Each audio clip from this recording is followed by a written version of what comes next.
It is a pleasure and an honor to be your master of ceremony for tonight's occasion. We honor and celebrate Men's Day to focus on the value of men from all diverse backgrounds, to improve gender relations, to promote gender equality, and to highlight positive male role models. It is an occasion to highlight discrimination against men and to celebrate their achievements and contributions, in particular, their contributions to community, family, and marriage. The broader and ultimate aim of this event is to promote the development of basic humanitarian values within the African American community. We will continue with tonight's events as printed. If you need any assistance, please do not hesitate to contact our ushers. Tonight, ushers are the male students from the Black Male Achievers Organization. Thank you to all who are with us tonight, and we hope that you enjoy the program. To our Chancellor, distinguished guests, alumni, faculty, staff, and students, it is with great elation that I boldly stand here today for this momentous Men's Day occasion to render heartfelt words. It is my distinct pleasure to extend warm greetings to you on behalf of the entire University of Arkansas Pine Bluff family. I am honored to stand before you as an ambassador to welcome you to the Pride Nation. It is here at this time that we boast about our rich heritage and history. We welcome you to gaze upon our long list of accomplishments and achievements. We welcome you to the place where dreams come true and lives are changed. We welcome you to the place that we call the flagship of the Delta. Our roots are deeply embedded in soils of greatness.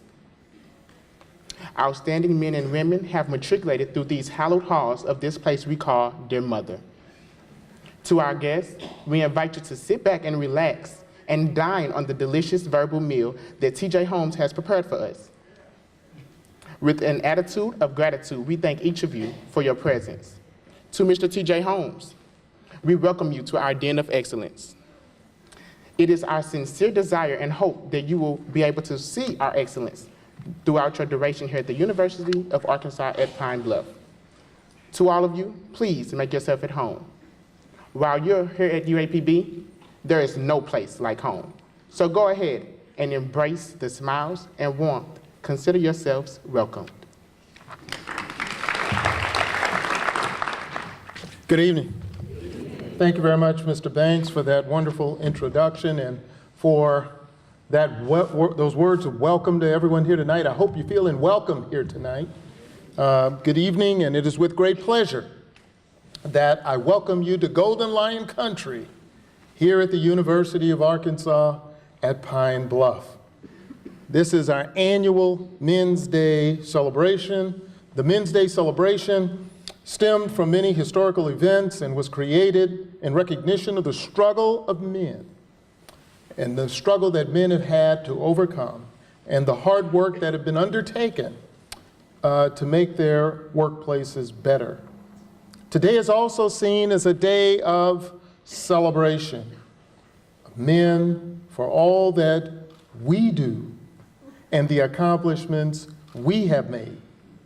We come together to celebrate Men's Day, to honor those who began the struggle and those who continue to work for change and recognition of all efforts to improve the lives of men, both locally and globally.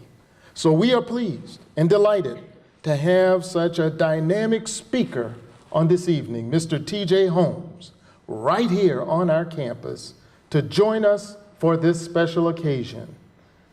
Mr. Holmes is quite the visionary and has served as a beacon of light for many years as he continues to empower and inspire individuals of all ages across our nation. We look forward to you bringing down the house with your words of inspiration this evening. Thank you, Mr. Holmes, for being here with us. And we keep the door open to welcome you back to Arkansas, to your native Arkansas, at any time. Welcome home. We thank you for your attendance tonight. We extend appreciation to all of you. We're delighted you're here, and welcome home, Mr. Holmes. This next performance is a new organization on the campus of the University of Arkansas at Pine Bluff called Extraordinary Gentlemen, also known as XG. This is a dance organization whose purpose is to create a positive and fun environment amongst men through movement in dance. Two of their mottos that they live by are dance until you can't dance anymore, and we are men, so we dance like men. Their vision is to reach the masses and inspire them with their interpretation of dance. What sets this organization apart from others on campus is the fact that they are an all-male dance organization. As performers, they believe in presenting their best and motivating other men that dance is universal, dance is emotional, dance is aggressive, dance is healing, and dance is uplifting, all in one. This all-male dance group is designated to be trailblazers for this generation and future generations to come. Because dance for them is not just a momentary act, but a lifestyle that transcends to all from every walk of life. The founder and president is Daniel Farmer. The co-founder and vice president is Gerald Jones. The other members include Dimitri Jones, David Baldwin, and Travis Thomas. Mr. Jones and Mr. Farmer both played a great part in the production, preparation, and choreography to this dance. They consider XG to be a very well-rounded group geared towards various styles of music and dance forms. This dance piece being presented tonight is a powerful routine paying tribute and homage to the women, but also the men who fought, bled, and died for our freedom as African Americans, from slavery to the present. At this time, the setting is taking place on a plantation with the master overseeing the men. The men in the field are tired, beaten, and weary, dancing to the beat of the rhythm and the hopeful contemplation of someday gaining their freedom, but never losing sight of the true meaning of being a brother's keeper, upholding manhood, and exemplifying unity. Now, presenting the Extraordinary Gentlemen with Delta Ray's Bottom of the River. Hold my hand, ooh, baby, it's a long way down to the bottom of the river. Hold my hand, ooh, baby, it's a long way down, a long way down. Wait to get done, God's gonna call you home, baby. Take the cover for your daddy's gun. Red sunrises like an early morning. The Lord's gonna come for you.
My name is Christian Jefferson, the junior class president here at the University at Arkansas at Pine Bluff, 2014-2015.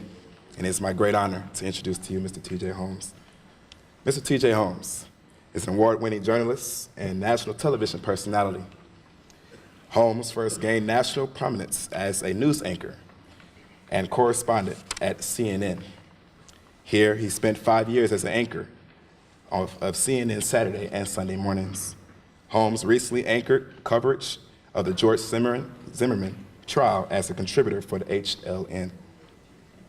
While at CNN, Holmes also reported from the scene of numerous breaking news events, including Joplin, Missouri, which was devastated by multiple tornadoes in May of 2011, New Orleans during the Deepwater Horizon oil spill in 2010, and Blacksburg, Virginia, immediately after the shootings on the campus of Virginia Tech.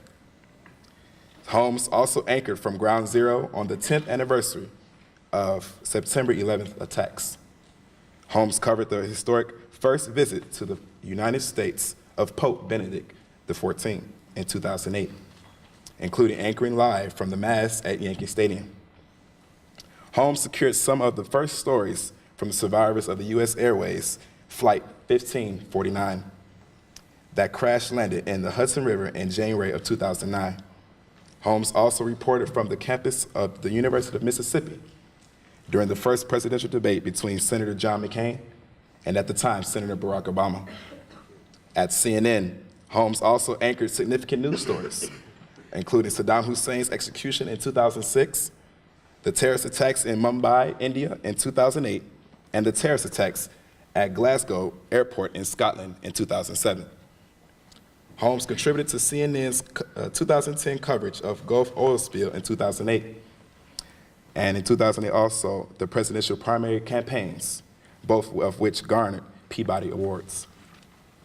Holmes previously worked as a news anchor at NBC 11 in San Francisco Bay Area. While at NBC, he traveled to Athens, Greece to cover the 2004 Olympics, the first summer games held after the September 11th attacks. He also covered numerous other stories that garnered national attention, including the historic recall election of the California governor in 2003 and the double murder trial of Scott Peterson. Holmes is also a graduate at the University of Arkansas at Fayetteville. He now serves as a member of the Chancellor's Board of Advisors at the university and is also on the Board of Visitors at Emory University in Atlanta. Holmes is also a member of the 100 Black Men of Atlanta and the National Association of Black Journalists. It is a great honor and a great privilege to introduce to you tonight, ladies and gentlemen, Mr. T.J. Holmes.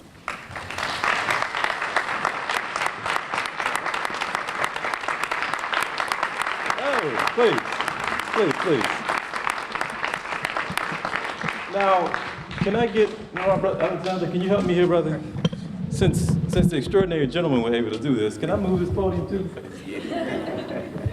I don't like for anything to be between me and the audience. Which way are we going? I didn't know I was going to come here and be moving around all this furniture today. Good job. I would like to say thank you, though, to the brothers, the extraordinary gentlemen that were up here, for moving us back. We would have got our whooped if we would have stayed right here. Good evening, fellas. Thank you. Alexander, I was talking to this brother a little earlier. He's thinking about going into law school. My wife is a lawyer. She would try to talk him out of it. But he has a great voice and a great delivery, if you all haven't noticed that. And again, being a broadcaster, I notice things like that. Now, I'm not going to encourage you to come my direction because I don't need more competition. But still, it's not just the voice, it's the delivery and the confidence that you exude while you're standing on stage, and I commend you for that, brother. I don't get back to Arkansas a whole lot, even though I got a lot of reasons to come back. My family is in the northeastern part of the state, in and around the West Memphis area. You heard I'm a University of Arkansas grad, I'm with the board. I worked in Little Rock for 3 years, so I got a lot of friends, a lot of colleagues all throughout the state. I just don't get a chance to get back here that often. I have to really pick and choose when I come here. I'm in New York now. Now, part of, you heard about a lot of stuff I'm done. I'm now with ABC News. I anchor the early morning show, and I contribute to Good Morning America. So that's where I am currently. Oh, some of you all might know that. But that keeps me busy, and I don't get a chance to come down here that often. I know they're trying to add flights too, but ain't a lot of direct options from LaGuardia to Little Rock, so it makes it tough to get home. So I really have to pick and choose when I do come. Well, I chose to come to UAPB. I get a lot of offers to come back to the state and speak. I chose this one. What a lot of people may not, now, you might be booing me after I say this next part. No. What a lot of people may not realize is that even though I'm a proud Razorback, people realize that this might be the campus that I'm most intimately connected, because it was on this campus in the late 1960s that two students met, married on this campus, went on to have a family, and eventually had a son by the name of T.J. Holmes. That's right, my parents met on this very campus as students. My parents are actually here tonight. They came in from West Memphis, still together, 48 years of marriage. What is it? Is that right? 48? 48 years of marriage. Now, now y'all clapping like that's a sweet love story or something. No. That ain't a story of love. It's a story of tolerance and endurance. But they're here. They still made it. So really, I know the University of Arkansas has been so important to my life, but this campus, you could argue, literally gave me life. So this one is important to me for that reason. Now, I am going to try to get through my remarks as quickly as possible, because anytime I'm at an event like this, the most fun is always the Q&A.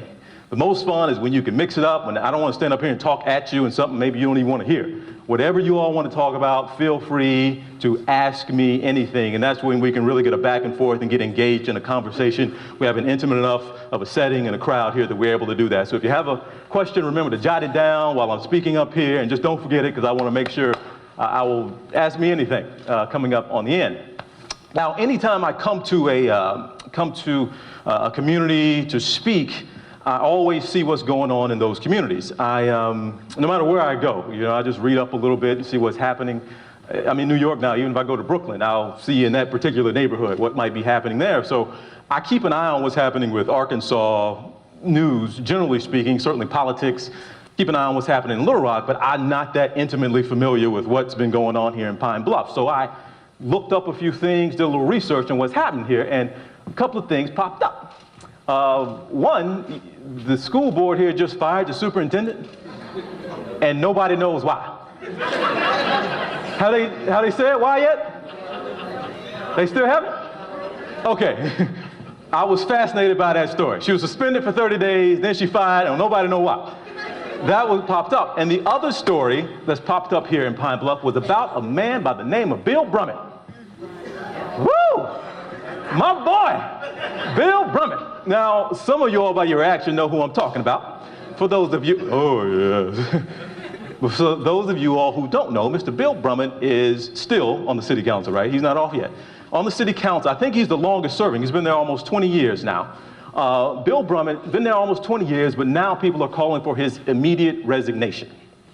Why? Well, apparently he got into a little beef, a little back and forth online on social media with a guy who lives here in Pine Bluff by the name of J.C. Cunningham. And they got into a little bit of an argument back and forth on Facebook. Why grown men are arguing on Facebook is another speech, okay? But they get into it on Facebook. And Mr. Brummett, from what I understand and what I saw at that screen grab, in arguing with the guy, Mr. Cunningham, called him Mr. Cunningham, but he misspelled Cunningham. Instead of C-U-N-N, Cunningham, it was C-O-O-N-Ingham. He called him a coon, Mr. Cunningham. All right? My wife and I, we almost woke the baby up. I saw this reading online. I screamed in the next room, baby, you got to come see this. She goes and reads. She's like, where the hell are you going next week? What? Where coon, we need new racial slurs. I didn't know coon was still a thing. We need to update these. So now people are calling for this man to resign. My wife wants to give Mr. Brummett the benefit of the doubt. He said he made a mistake. He was typing quickly, he misspelled it. O-O-U-N. They close, at least the same hand on the keyboard, whatever. He said, she wants to give him the benefit of the doubt. I bring that story up because it kind of plays into somewhat what I'm going to try to hit on, and I hope we talk about a little bit today. When stories of race like this come up, how we deal with them, how we react, and also the fact that it's no coincidence that I don't come back to Arkansas a lot. Just so happened the one place I come back, a situation like this is occurring. That's because these are occurring all day, every day, all over the country.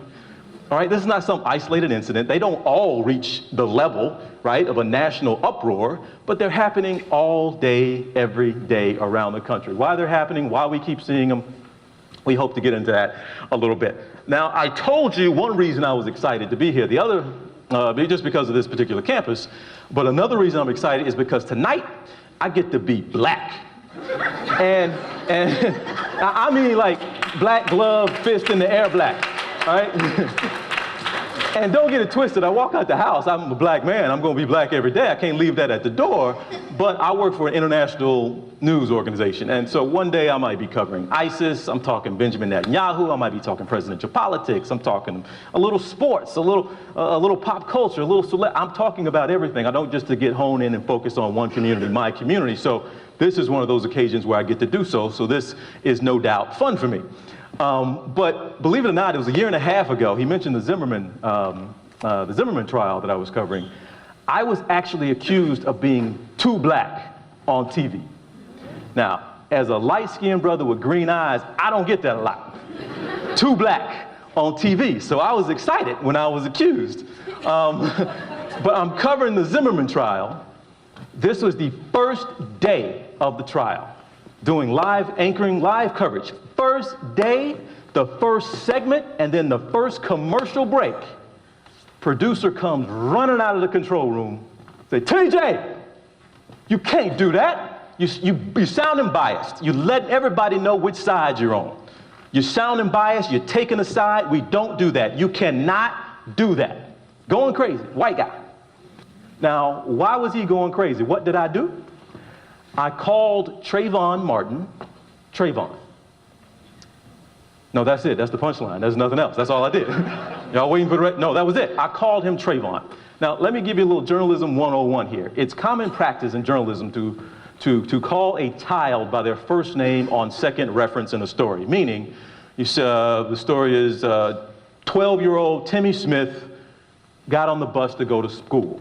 When Timmy got there, blah, blah, blah. You can call a child by their first name. When it's an adult, 36-year-old James Taylor got in his car to go to work. When Taylor got to work, it's just the difference there. It's common practice. It's no big deal. We do it all the time. But for this producer, he heard me say Trayvon. I'm a black man. He's a black man. Trayvon's a black man. So I am making it too personal. I am emphasizing youth.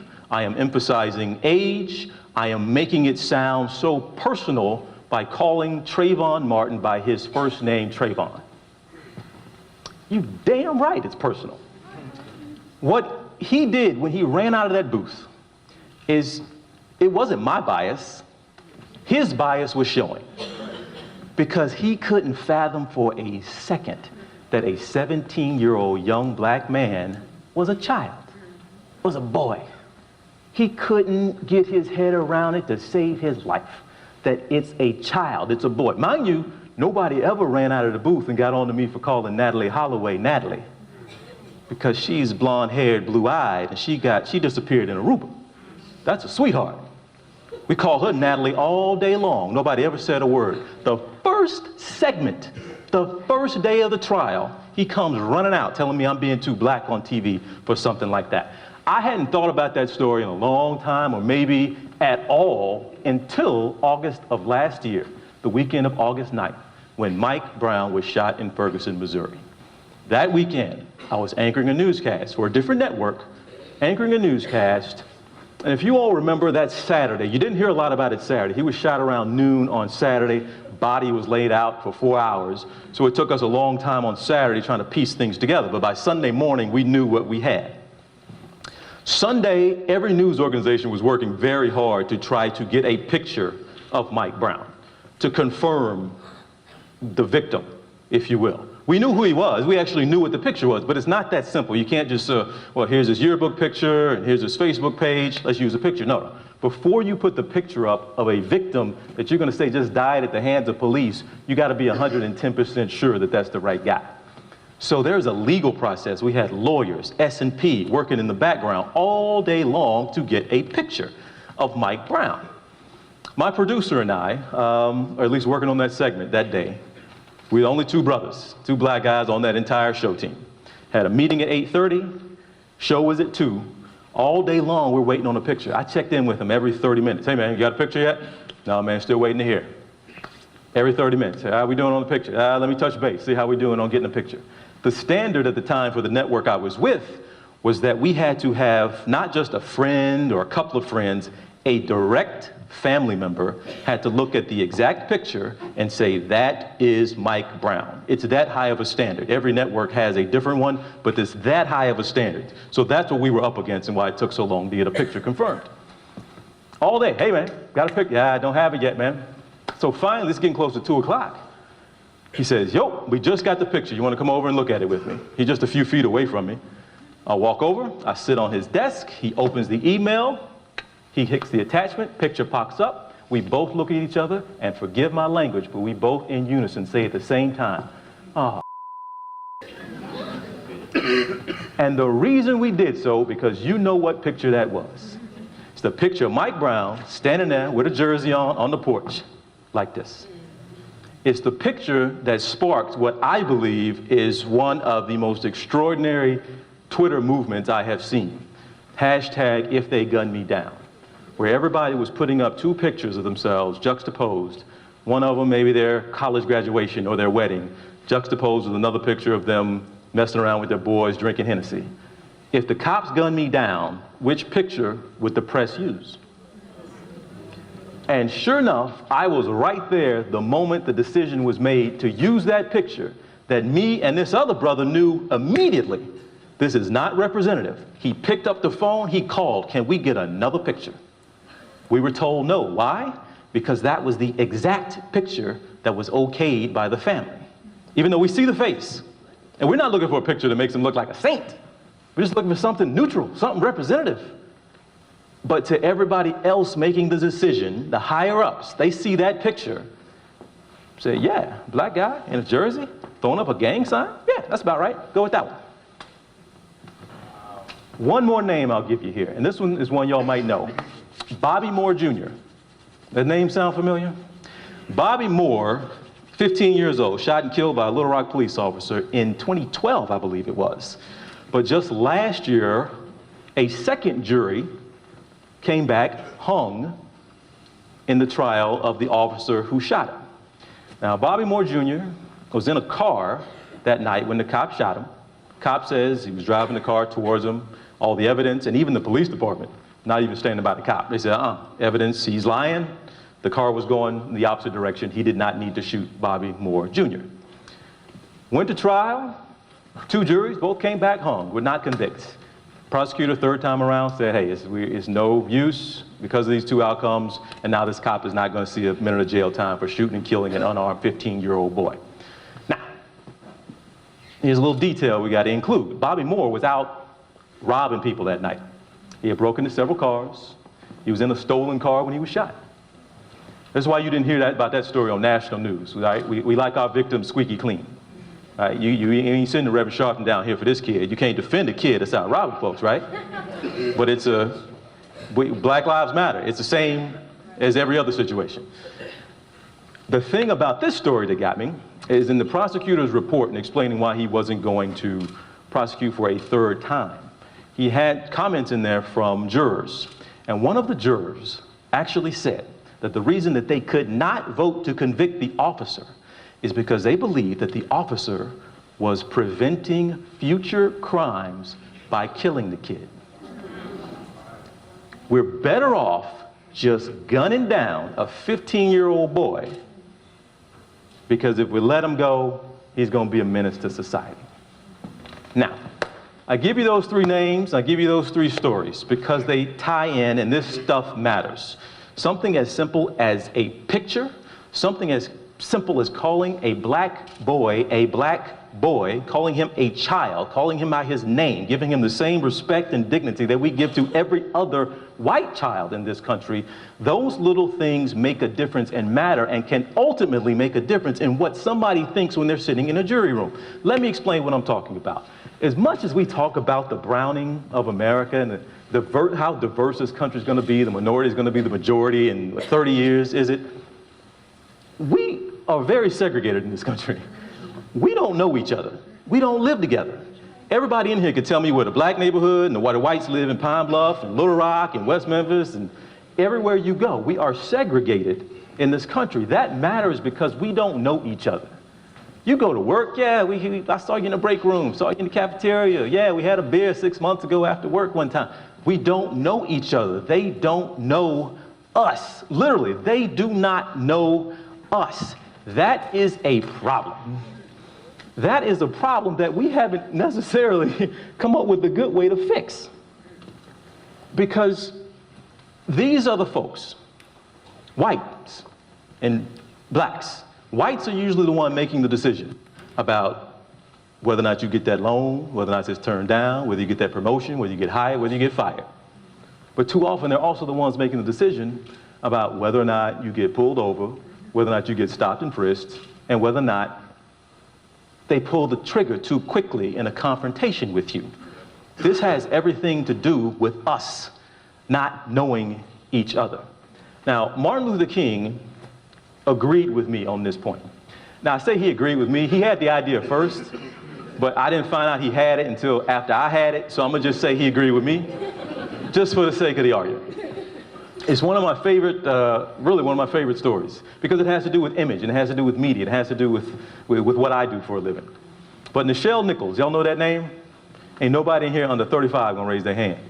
Nichelle Nichols, how about some of you young folks, y'all watch the Star Trek movies with Chris Pine and Zoe Saldana? Y'all watch those movies? Yeah? All right, Zoe Saldana, you know, Lieutenant Uhura. She's fine now, but the woman who originally played Lieutenant Uhura was super fine. And her name was Nichelle Nichols. She was the original Lieutenant Uhura in the original Star Trek television series. Now, what people don't realize, yeah, the show went on to be classic. But what people don't realize is that after the first season of that show, she decided to quit. She did quit. Because theater was a bigger deal at the time. After one season, she didn't know what it was going to become. She just said, hey, it's been a good time. She had a chance meeting in Detroit with Martin Luther King, who said, I love the show.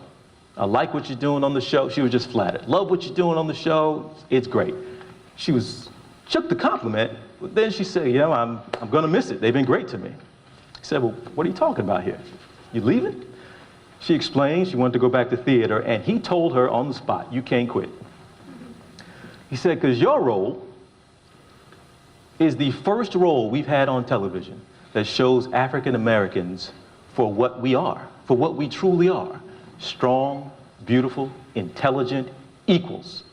Up to that point, every character on television was a maid, was a slave.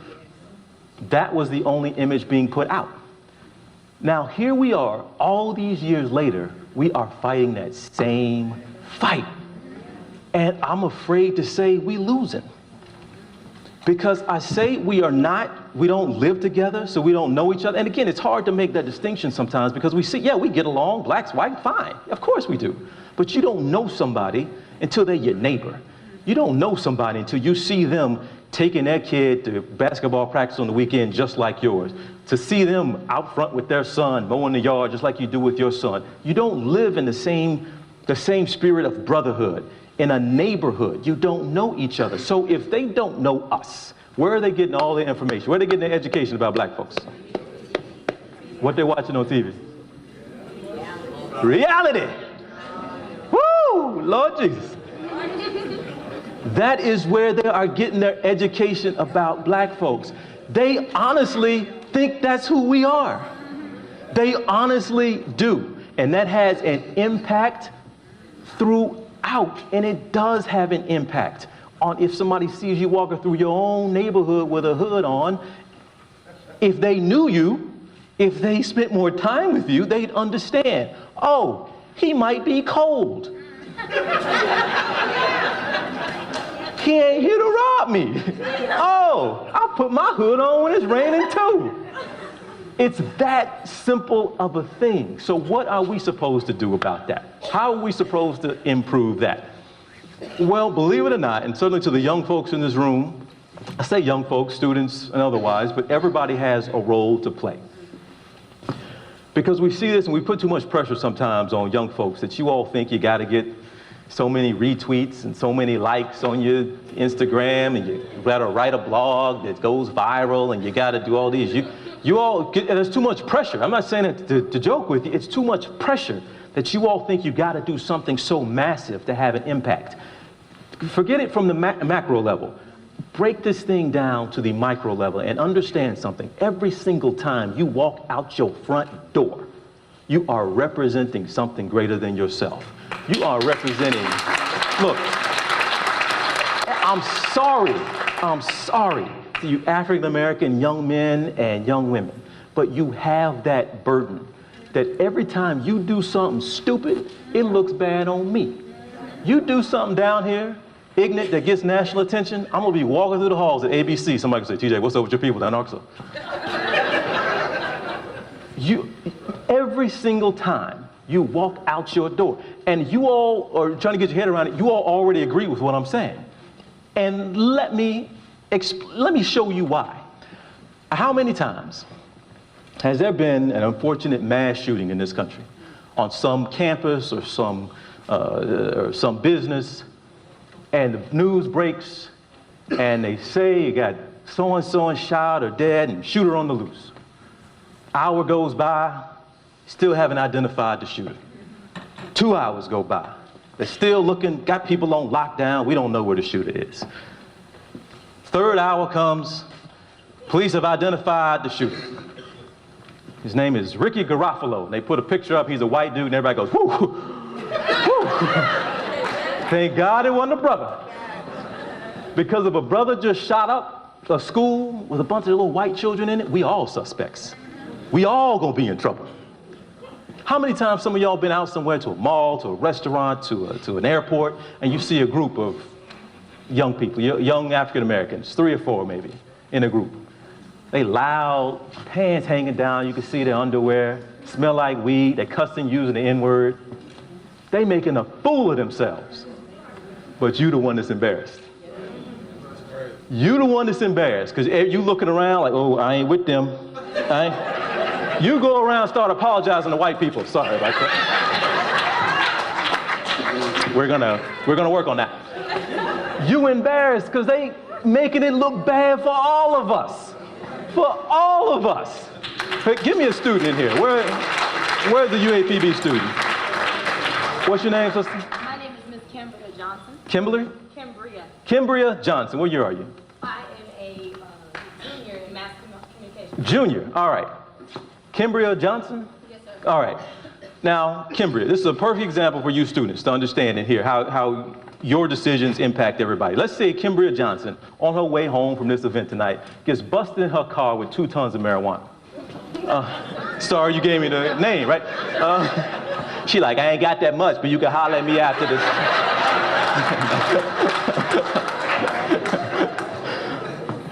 If she gets busted, one of the biggest arrests in this state, right? And the news comes on. You know them little teasers they do during like Law and Order or something before the news comes on? Say, huh, thunderstorms moving in. Your forecast tonight at 11 or at 10 is here in the Central Time. Tonight at 10. They're not gonna come on and say, Cambria Johnson busted with 2 tons of marijuana. Story tonight at 10. Y'all know what they're gonna say. UAPB student busted. And now, what she has done, his phone is about to ring off the hook from parents and everybody else. Cops are going to be crawling on your campus. HBCU? Send everybody. Now, every student here is going to be under scrutiny. if it's that much marijuana, she had to be dealing on campus, so she had to have somebody helping her out. Everybody in there is going to be in trouble because of one mass communications junior did. You are always representing somebody greater, whether it's your street, your block, your hood, your city, your state, your school, your whatever. Somebody is going to be impacted by what you do. Yeah, yes, I'm in the public eye. If I do something stupid, it's going to look bad on ABC, bad on the state of Arkansas, bad on my parents who've been involved in school. It's going to look bad on a bunch of folks in a different way. But don't ever get it twisted and think that you are not being watched. And when you walk out your door, I'm sorry, you all, I know it's a burden, and you didn't do anything wrong. You didn't do anything to ask for it at all. But you have got to understand that people before you busted their butts too. They weren't the beneficiaries of their efforts. You're not going to be the beneficiary of all yours either. When you get pulled over, young brothers, sometimes, I know you didn't do a damn thing wrong. I just want you to survive the moment.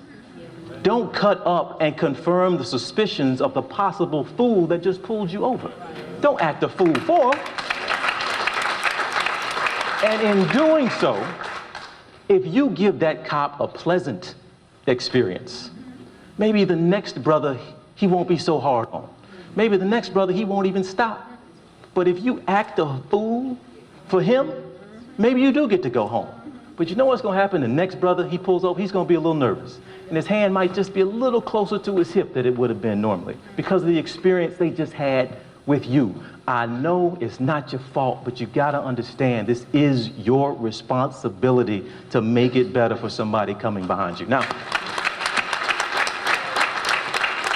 I told y'all I want to leave as much time as possible for Q&A because that's the fun stuff, but I'll leave you with these closing thoughts. A pastor friend of mine in Brooklyn, A.R. Bernard, he is very fond of saying that, isn't it amazing how well organized evil is? That the people who have a lie on their side are so well organized in telling that lie.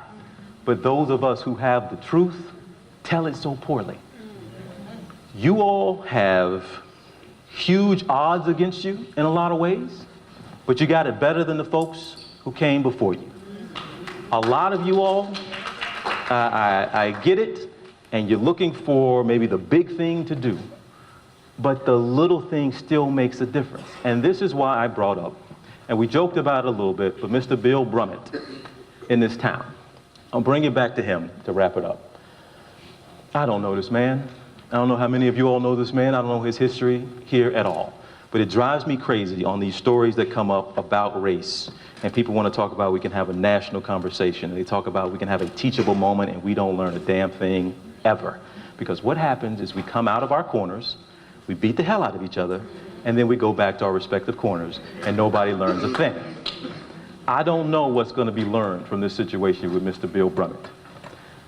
But I hate the idea of Bill Brummett resigning, going home. You thought he hated black folks before. Now we just released a racist out into the wild. What I'm saying here is there's another way in a lot of these situations. I'm not saying he should keep his job. I don't know what's in this man's heart. It might have been a typo. I don't know that, but I'm using this. There is a way to use a situation such as this to actually help someone who might have an issue. We don't talk to these folks and understand. Now, why would you do that? Why would you say that?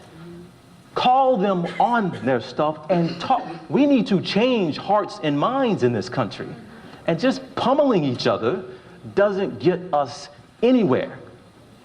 Now, I'm very curious to see what ends up happening in that situation. I hope cooler heads prevail, and I hope a conversation can ensue, but I don't think the sides have talked. I don't think anybody sat down with that man to talk and say, hey, what's in your heart? But if he, and I don't know where he lives either, but if he had a better connection to a community that's 70% black, Pine Bluff, that he represents, a better connection to that community, there's no way in the world he would have formed his fingers to call this man a coon. It just wouldn't have happened. So y'all please keep me posted about Mr. Brummett. And I'll come back if I need to. All right? But please, I hope y'all got something out of what I had to say. Again, Q&A is what I want to do, so I'm wrapping the formal comments there. And let's really get into it now with some questions. Somebody shout them out. You can come over to the mic here if you want to. Go ahead, my drug dealer got a question first off the bat here. Or Miss, what's that, Miss Miller? Is that what this is? First, I'd like to introduce myself and say that I'm very humbled to have you at our university. My name is Shelley Miller. Yes, ma'am. I'm a senior mass communications with an emphasis on broadcast journalism. Okay. I have a question for you. I'm going to make it a little personal. What 3 qualities do you think a black journalist should inherit in the career of journalism? 3 qualities, you said? 3, like the most important qualities to you. Most important, first and foremost, writing. A good storytelling always matters. Second thing, the hardest thing people have to learn is to be themselves. It sounds so ridiculous, but the only reason I stand out on television is because I'm not trying to be like anybody else. I see so many young journalists who, I've seen people go, well, Anderson Cooper leans like this, so I'll do this. Or they try to emulate everything that some other journalist does, and their inflection, their voice, all kinds of stuff. The only way you're going to stand out is if you be you, because nobody else can be you. The third thing, you got to have some endurance and understand that it's not going to happen quickly. It's not going to happen overnight. You got to bounce around. I worked in Joplin for 9 months. I was in Little Rock for 3 years. I was in the Bay Area for 3 years, and then I came to CNN for 5 years. So it's a journey. You see the finished product here now, but it was a journey to get to where I am, and you need to strap on for that journey. So that's what I would tell you, dear lady. And also, if you have 2 seconds after this, may I please take a picture with you for future reference? You got time for all that. Come on, no, I'll do this.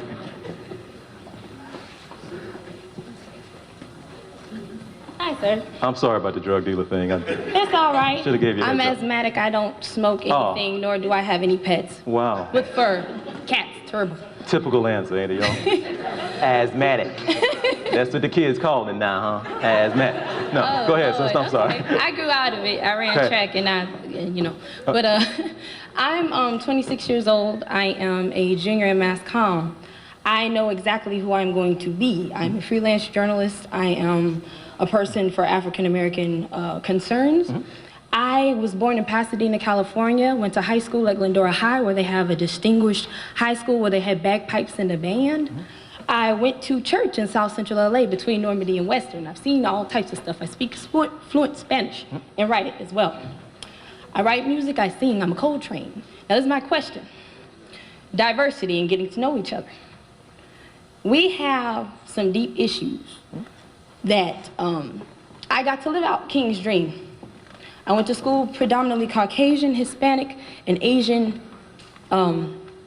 cultures. I eat all kinds of food. I love sushi, real sushi, not just California rolls. So they are cracking down. If you are not promoting anything but nonsense on television, they will cut you. Queen Latifah was canceled. Jane Valise Mitchell. People who are up in the high ranks, VPs and whatnot, are being canceled. We don't know why, like Mr. Brummett and them people. So, as a young African-American person who is looking to be like a Steve Harvey, a funny, be my own person type of person, how do I articulate myself without stepping on any toes? Because the sponsor is gonna tell me, well, we can't say that. I didn't say the sponsor said that. I looked it up and I researched it, and this is the real deal. So my question to you is, sir, how does a person who is a real deal person not want to be seen and pray and march and not have anything actually accomplished at the end of the day? How do I move about through this career field of journalism? It's hard. It's not, there's no magic formula for anybody. People you'll see all the time on TV, people, you really think, well, how in the world do they have a show? Like, how in the world are they on the air? Because they know somebody, know somebody, know somebody. It's a matter of connections, it's a matter of contacts, and it's a matter of breaks. There is no formula for it. All you can do is stay true to yourself and who you want. That's all you can do. Because people are going to sniff it out. As soon as you try to conform, as soon as you try to be something that you're not, people can recognize that immediately. You have to be yourself. Now, no, there's no guarantee it's going to work. And people are going to tell you no 1,000,000 times, but like my pastor says, no, N-O just means next opportunity, and you keep it pushing, and you keep it pushing. That's what I told the Chelsea, I believe it was here. You have to decide that you're going to stick with it, because so many people I ran into or went to school with at the University of Arkansas spent 4 or 5 years getting a journalism degree, and then it was hard, then it didn't work out after a couple years, and now they're selling pharmaceuticals. Well, you could have been dedicating that time to something else. If you just stick it out, things will work out if you decide that's what you're going to do. Amen. And this is just to respond to what you said, very short. My father did 19 years LAPD, was a minister. My great-grandfather pastored a Kojic church and marched with Dr. King in Suffolk, Virginia at Peanut Park. I'm thinking, I know you said #1 for Chelsea was writing. I'm a writer. Everything, anything you think of. Sister, I love you. I don't want to monopolize everybody else. Thank you. I love Everybody's you trying to get in here. You and Melissa Harris Perry, all y'all keep doing what you're doing. Thank you, sister. Thank you. Yes, ma'am. TJ. Yes, ma'am. I've been in Pine Bluff on and off for about 28 years. It used to make me mad. I remember when you were on Channel 11.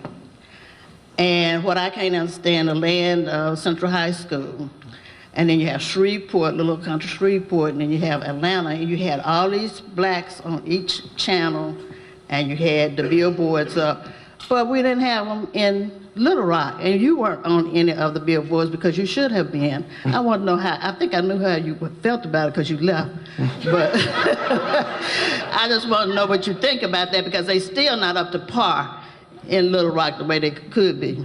Oh, it's a tough business for African Americans. The percentages are very, very small. When we talk, you see what you see people on the air, but in this country's newsrooms, it's about 70% African American in terms of managers in those newsrooms, 12% minority overall. So if you take those numbers into account, the people who are back there making decisions, frankly, you could put all black folks on TV if you want to, but if everybody behind the scenes is white pulling the purse strings and still in charge of the message, it doesn't really do us a lot of good. We need more managers behind the scenes making those decisions, and it's very difficult for us. You look on a national scale.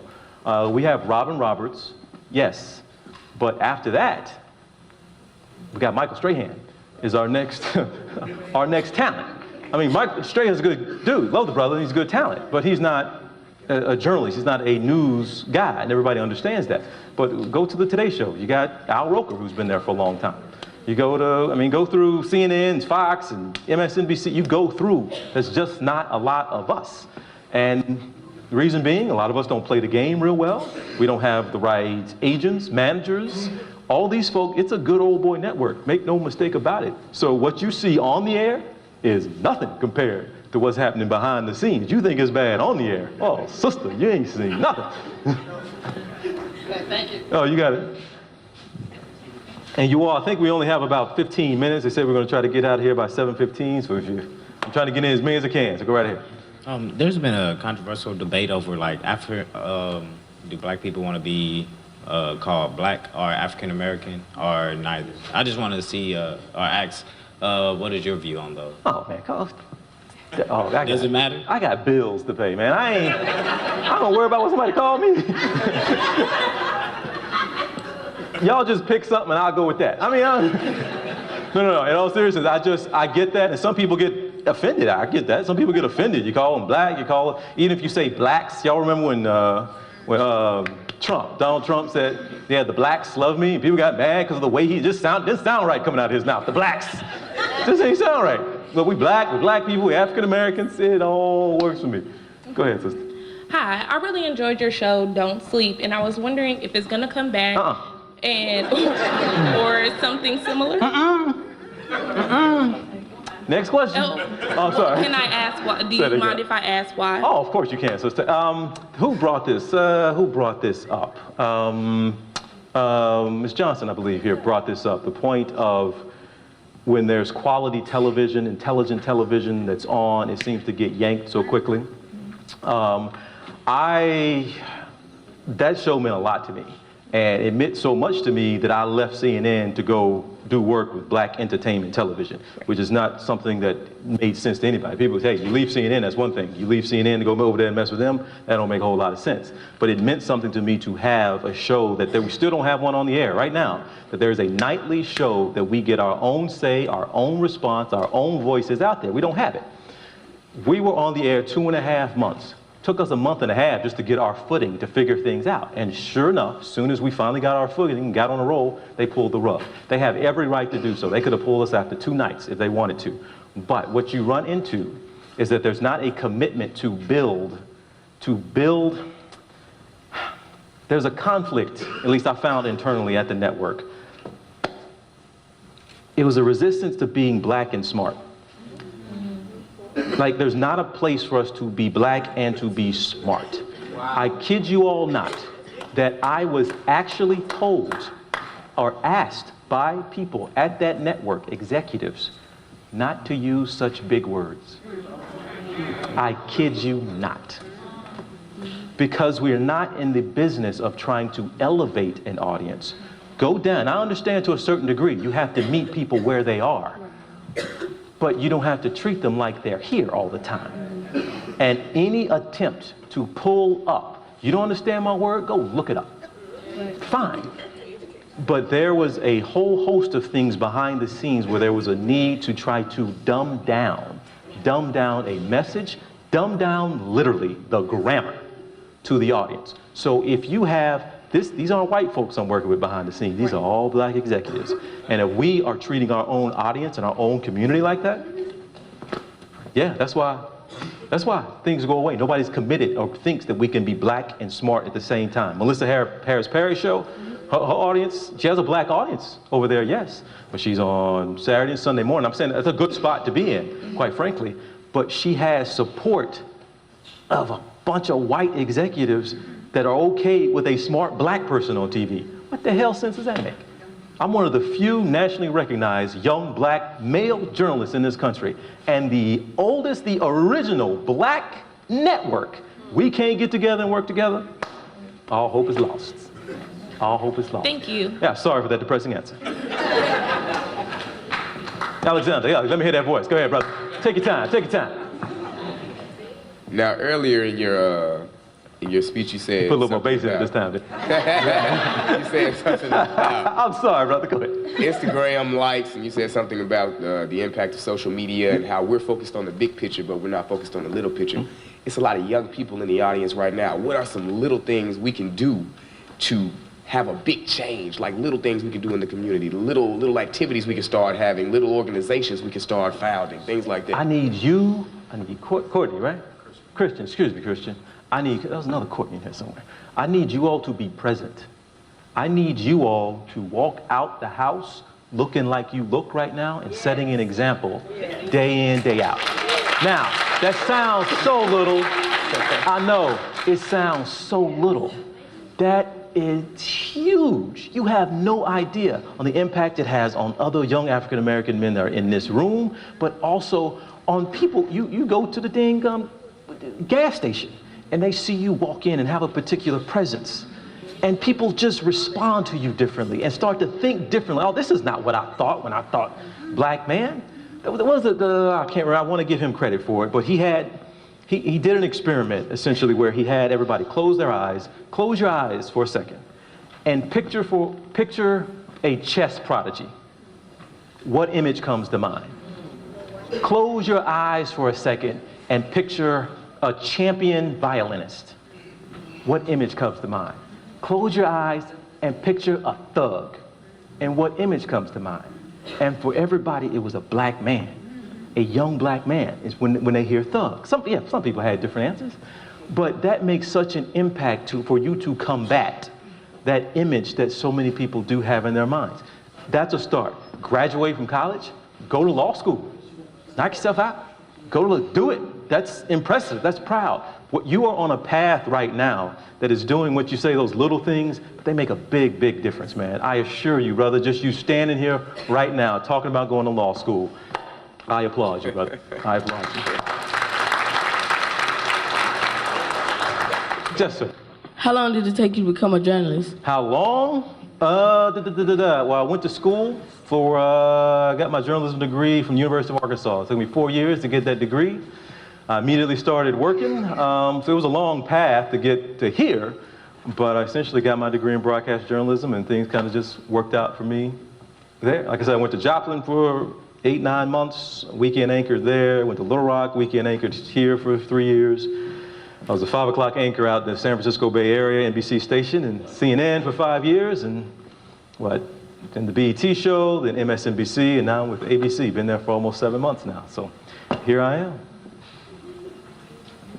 Yes, sir. Hello, Mr. Holmes. My name is Jordan Whitmore. I am a pre-med biology major here at the university. All right. I'm in my sophomore year, and first, my mother told me to tell you hello. She said it's nice to see a good-looking man like you when she wake up in the morning. No, don't encourage that. Don't encourage that. Where's your mama? Why's she in here? She works from 12 to 2. Okay, let her do a thing. Trust, she'd been here. I can't believe you actually relayed the message. That's the funny part. You could have just told her you did it. I mean, you're a good son. we can do a video. You're a good son. Let's not go.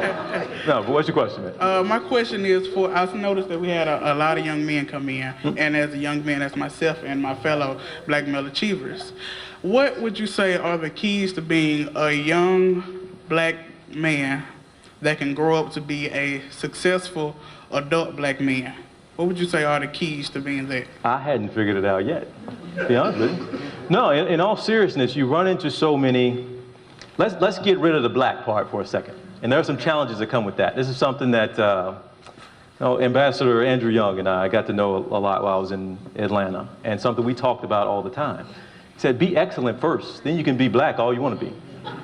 Be excellent first. That's first and foremost. Now, you're going to have some challenges that come with just life. You're going to have a few more that come with being a young black man in this country. But be excellent first. Focus on being excellent first and foremost. Excellent in your studies, excellent in your family life, excellent in all that you do.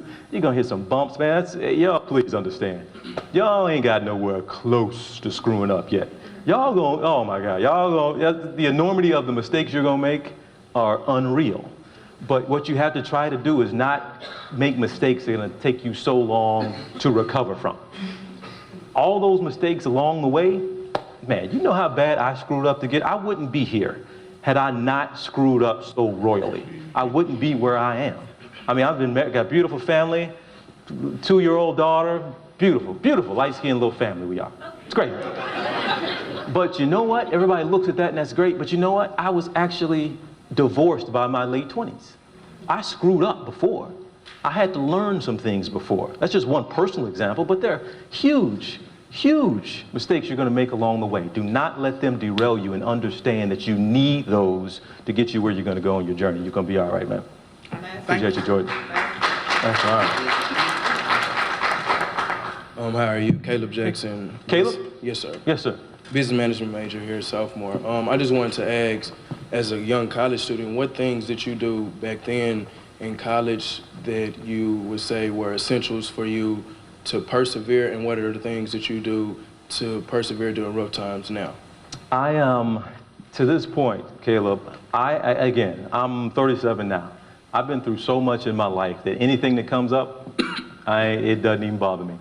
As crazy as that sounds, you have learned, or you've learned what you can endure. You learn what you're made of through those hard times, to the point something comes up now, you got this particular, I got a grit in me. I mean, just what you got, world? Just keep coming. What you got, I'm serious. And you can't get that until you go through some things. Now in college, dude, I screwed up bad, real bad in college. I lost my academic scholarship after my first year because I didn't keep my grades up. 1 year, my freshman year, I was a straight A student in high school. I was a great student. I didn't get stupid all of a sudden. In college, you couldn't do the coursework. No, I was screwing off, left the house, and lost my mind. But going through that experience, that's how I started my college life. Going through that experience, that first year, helped me get it together that second, third, and fourth year. It helped me along the way in getting to where I am with you now. My first job, My news director said he'd never have a black man on the anchor desk in Joplin, Missouri. He got fired, but I had to go through that. When I was out in San Francisco, the station was sued because the white guy who lost his job was upset that a black guy came in and replaced him. I had to sit there as part of a lawsuit and be deposed and justify and explain my worth as a man and as a journalist because this lawyer is telling me I ain't about nothing. You don't have no accomplishment, da, da, da. I went through all that to get to where I am, man. So what helped me were those, I didn't get it at the time, but those experiences I realize now, going through them, everything I went through, I learned what I was made of to the point that I've gotten, I mean, I ain't Teflon necessarily. Things bother you and you understand that, but it's all a part of getting you to where you are. And had I not gone through it, I don't know where I'd be if everything had been easy in my life, man. So embrace every hardship that you go through. Embrace it, that wow, I'm going through hell right now, but man, the next time this crap comes up, I'm gonna be golden. You got it, Caleb. Did I hear that's the last one? Somebody told me that was gonna be the last one? Yes, no, yes, maybe, yes. We done? We over? All right, y'all take it easy. Sorry about the redecorating and all that good stuff, but really, I appreciate you all coming back. It's a big deal for me to come back to Arkansas anytime, but like I said, that's my fault.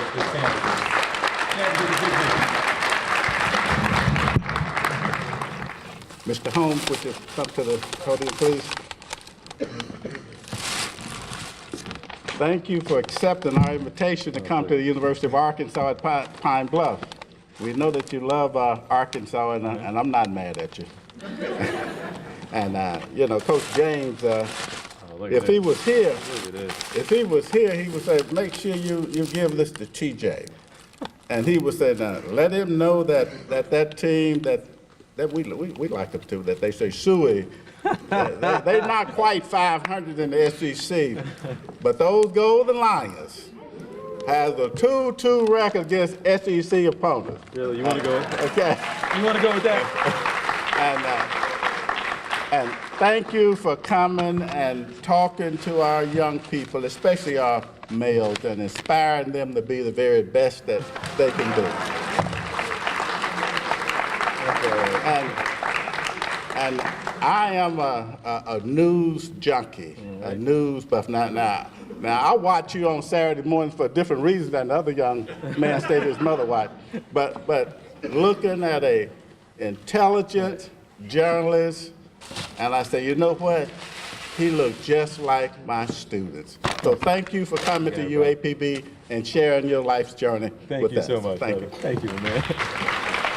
You know, and for the students, faculty, and staff that came, thank you for coming. And I never apologize for the lack of males who might come next year. We'll have more. But he shared so much for our young people, and my heart was just thrilled to just hear him as a 37-year-old man come in and just pour out his heart and his life journey. And when you introduced your parents, that was something I didn't know. I didn't know that they were a Golden Lion. You know, we have a thing at UAPB. If you attend one day, you're a Golden Lion. So thank you for letting your son come and share with us tonight. 1969. Okay. That's good. So thank you, and thanks for coming, and have a good night. Thank you.